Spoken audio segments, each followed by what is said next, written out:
Okay, yeah, we're having another hour today on the frame. Basically, I've been rushing the frame and I've just been buggering it up, so I'm doing it again. I'm doing it more simplified, and I'm kind of doing it on a just two frames. I'll put the wheels on afterwards. Simple fact is the wheels were causing me an issue because every time I was doing something, the wheels were kind of moving and stopping me from actually doing something. So basically I'm just going to get it on two kind of stands, and then I'll think of something to do with the wheels a little bit later on. I don't need it on the wheels just at the minute. That was just to manoeuvre it around if I needed to spin it around or do whatever. But basically we're going for the simple solution.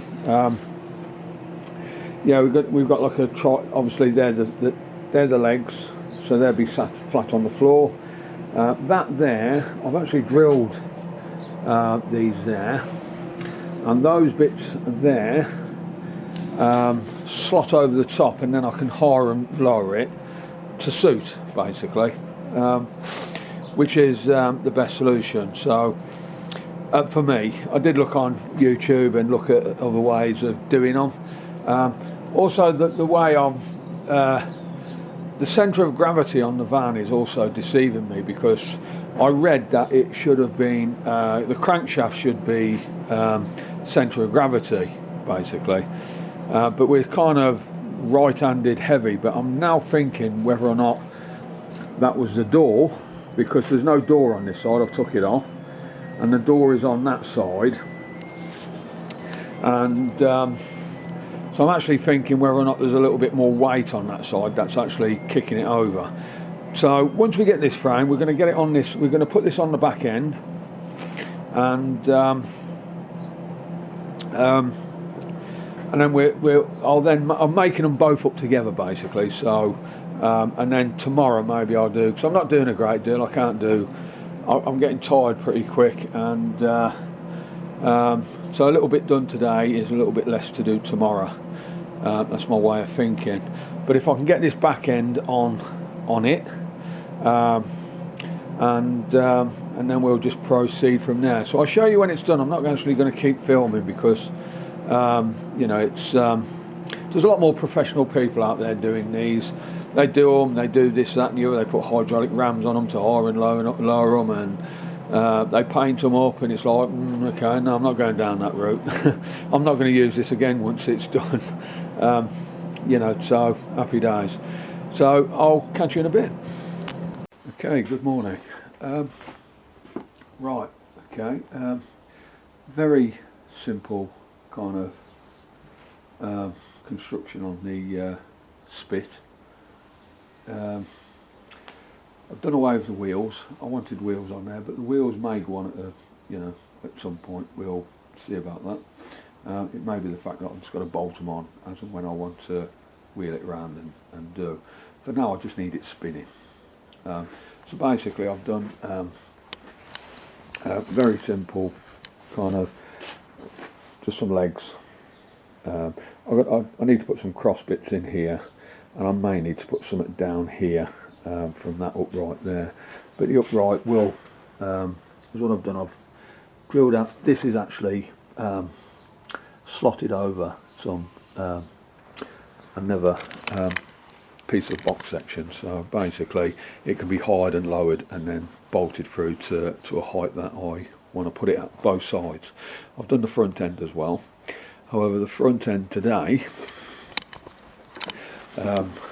I want to get the axle off, so all the front's going to come off. I've already unbolted the struts. I've done the front anti-roll bar, if that's what you want to call it. So I just need now to do the cross member, and then the whole lot should fall off. Meantime, I'm going to get the wheels off, just to eliminate a little bit of weight and give me a bit more room to manoeuvre. The front is on a spit as well, yeah, so I'm hoping it's going to be okay. Quick and easy kind of that's it there. And then I'm hoping it's going to turn over. If it doesn't, then I'm going to have to go back to the drawing board. So I'll update you in a bit anyway when the axle's off. And obviously the only problem is with this, I've then got to inch it over a bit. I'm struggling with the size of the garage. The garage is a decent size, but however with all this rack in here, I've got my motorbike and I want my motorbike in here. I don't like leaving my bike outside. So yeah, so I may need to inch this over a bit just to, you know, I don't know. So we're gonna, the only other thing I can do is probably just try and get this back a bit.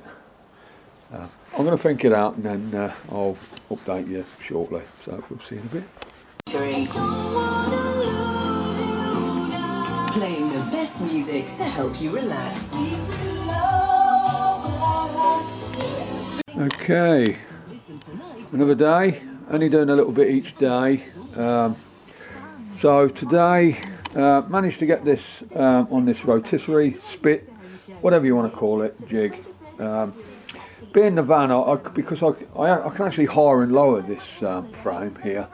But if I do hire it, it means the van's going to go swing right under, because apparently with the van you can't, because it's a van, it won't go to the side, although you could probably lock it to the side.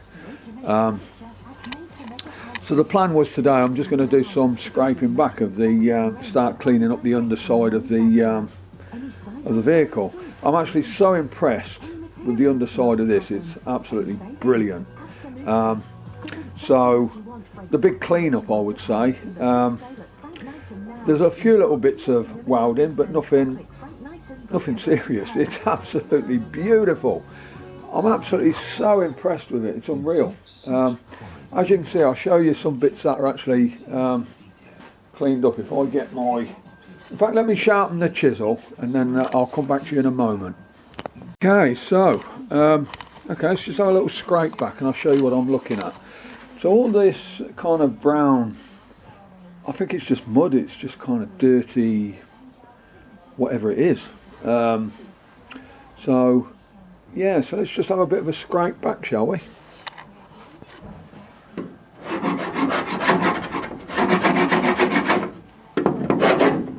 Oh, I can't do it one-handed. Let me put you down somewhere. Anyway, okay. That's what I'm looking at, kind of this end.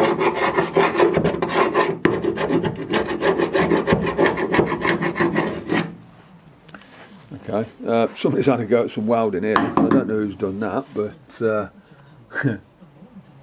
don't know what's happening there.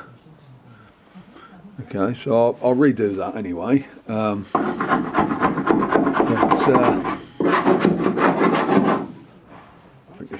I think this is a chisel because it's not flat.